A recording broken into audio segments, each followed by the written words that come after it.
said, my name is Austin. I have a couple of aliases and nicknames that I like to go by. One of them is T-Rex, and you can probably see why. I have really little hands. And I try to not look at it like it's a negative thing. I try to look at it as more of like a confidence booster.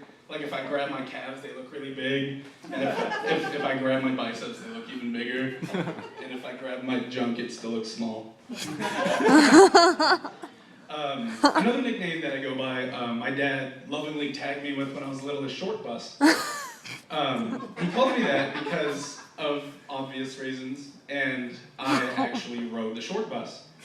But that's just because my grandmother rode it and she used to give me snacks. That's why I'm also big.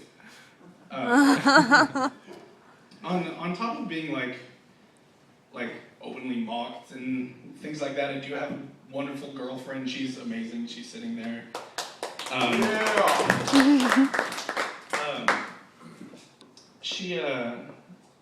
Her and I have been together for a while, and things that you do when you've been together for a while, let's talk about like fantasy weddings that I haven't agreed to yet. And one of the things she was talking to me about was what kind of limo we would get after our wedding. And she said she wants a big yellow Hummer limo.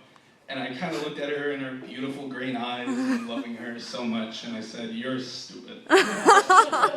That's a bus.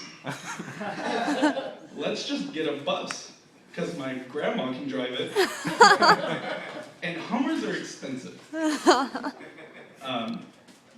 Does anyone like to go bar hopping? Like people like hop from bar to bar? I hate that phrase. Because I've never seen anyone hop from bar to bar. It's always been more like bar tripping or bar falling on my face. Bar, I didn't see that curve back there. Or my favorite one is bar, "Where's Beckie? I haven't seen Beckie anywhere in like 20 minutes. She was with us earlier. I don't understand. Have you seen Beckie?" I don't know. I mean, it's fun to be up here. It's fun to tell jokes.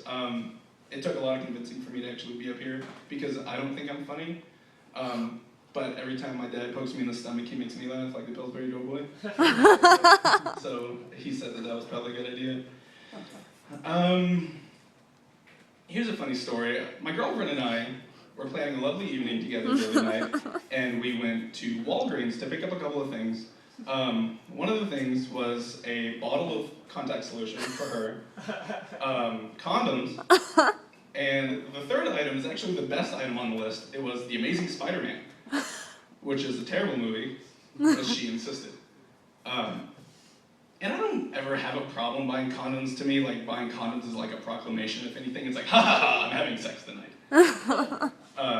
So I set these 3 items down on the counter, and the clerk started ringing them up, and I didn't realize how weird these assortment of items looked until he swiped Spider-Man across and gave me this weird cross-eyed look, because that's how people who work at Walgreens look.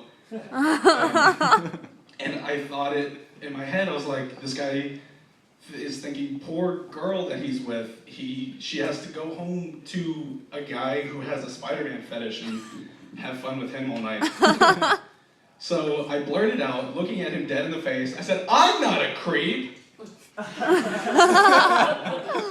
And then I turned around and looked at the line, and they're looking at me, just like the cross-eyed guy was. And I turned back around, still smiling like that, and I was like, "I gotta go!" So I picked everything up and I left.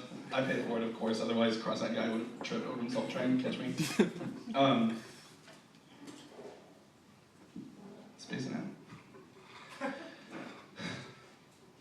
Oh, here's something that's kind of funny. The other night I was watching the news, KSAT 12, I'm sure people who live around here watch it. They had a bit on what foods are good for you if you're epileptic. Like what things you should eat if your epilepsy medicine runs out. And all I could think was, that's a great tip of advice. Go ahead and stop taking your medicine and just eat these foods that we're going to tell you about. And it was things like hot dogs and bacon and sticks of butter. So you can either have seizures or you can have diabetes.